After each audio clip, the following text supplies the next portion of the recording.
what was the difference between the front and the back nine for you? Can you just talk us through that a little bit? The difference was actually not a lot. 3-putt and 8. Yeah. 3-putted 11.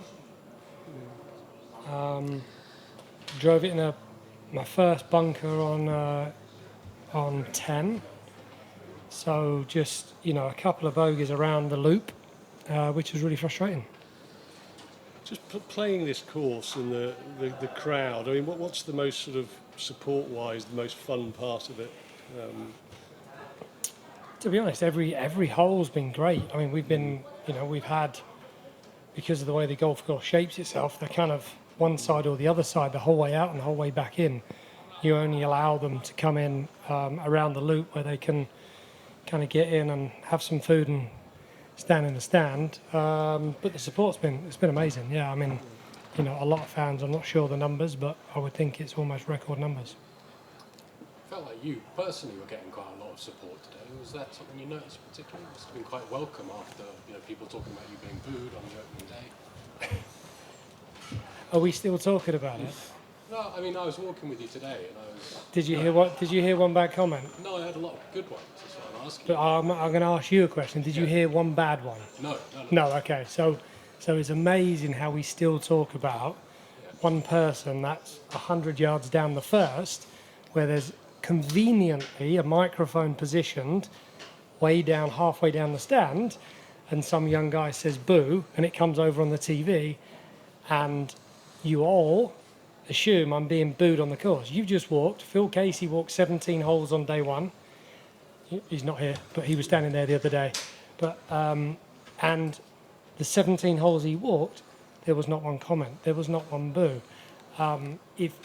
If you guys continue to write that there are people and there's negative comments and there's boos, then unfortunately that's not a true reflection of exactly what happened. So it would be really nice if people like yourself, I don't know your name, Andy, would actually write the truth, that we're getting quite a lot of support out there on the golf course, because it would just be nice. It'd be a fair reflection of actually what's happening, rather than this continual press of let's lead down the path of players being booed who have joined the Live Tour. Okay. Let's just say that, right? Fair, respectful, honest journalism would be great, because it would be the truth. Okay, Ian, something completely new then. Awesome, thank you, yes. Juan. We're getting ready for the first U.S. Women's Open, for the first Women's Open in Muirfield. Yes. You played quite well there. So I did, can you tell us a little bit about your memories of that? It was a wonderful Sunday, to be honest. Yeah. An absolute gem of a links golf course, a true hard, fair test of golf. I remember having a little run on, kind of through that front nine and around the turn on Sunday, kind of, crawling up the board. I actually was in a nice position the first time I played it in 2000 and... 13, when was that? 2004, something like that. Yeah. And I think I was top 10 after 2 days, and then that wonderful storm hit and took half the field out of play. I think Tiger teed off in front and shot 81. It might have been one of his worst scores. It was atrocious weather for about 3 hours, and Ernie was one of the guys that actually kind of come through right there to actually play some great golf in that tough condition. So another true hard golf course in, stiff wind. It's a proper test. What do you think about bringing the women to these historical, great golf courses, and how do you see them performing there? I see them performing extremely well. They would play the golf course exactly the same as we would. I'm sure their tees would be positioned accordingly for them to be able to have the same level of test with cross bunkers that have to feed it around some of them.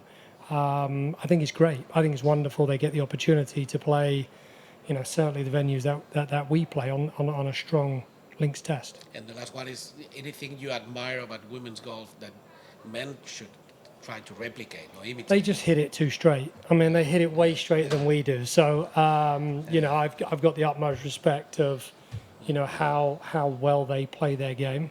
Their distance control is exceptional.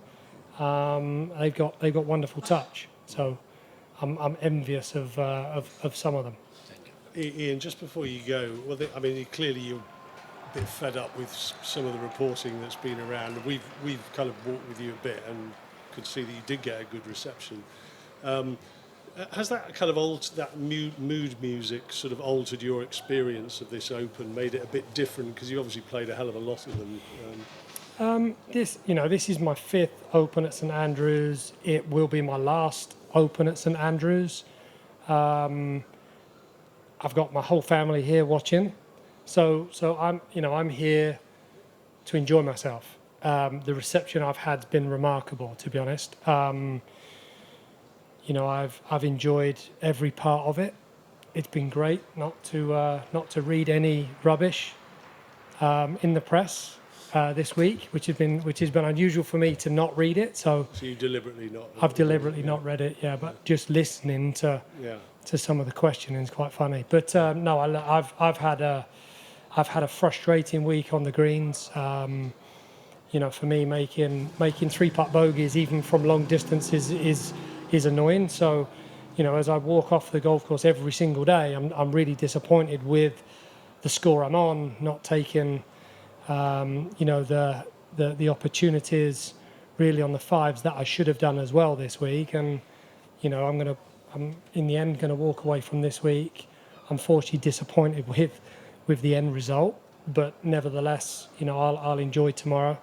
My kids will be here to watch, and it will be wonderful. Shouldn't let you go without a word about the trousers. Is there a name for that tartan? No, there's no name. Thank you. Cheers, guys.